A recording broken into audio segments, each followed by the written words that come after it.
తిరుపతిలో టోకెన్ల కోసం తొక్కిసలాట జరగడం దురదృష్టకరమని మాజీ మంత్రి అంబటి రాంబాబు అన్నారు. దైవాన్ని అడ్డం పెట్టుకుని చంద్రబాబు అరాచకాలు చేయడం సరికాదని అంబటి రాంబాబు హితవు పలికారు.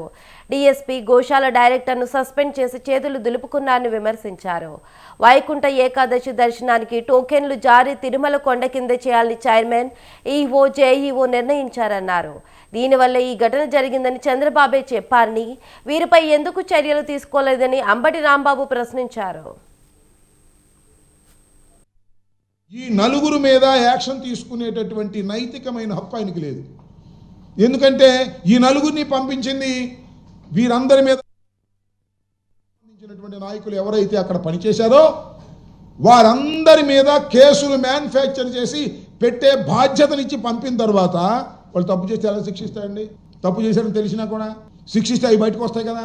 అందుకని ఎస్పీని సింపుల్గా పోస్ట్ చేశారు, అక్కడ నుంచి అలా తప్పించారు. తిరుపతి కన్నా ఇంకా మంచి పోస్టింగ్ ఇస్తారు, చూసుకోండి, నేను రాసుకోండి చెప్తా. తిరుపతి కన్నా మంచి పోస్టింగ్ ఇస్తారు, ఎందుకంటే ఆయన సేవ చేశాడు కదా అక్కడ, ఎవరికి ప్రజలకు కాదు. మా చెవిరెడ్డి భాస్కర్ రెడ్డి మీద ఫాల్స్ కేసు పెట్టారు కదా, ఫోక్సో కేసు. సరే, అఫ్ కోర్స్ తర్వాత కంప్లైంట్ వచ్చి అన్యాయం అక్రమం అన్నాడు, అది వేరే విషయం.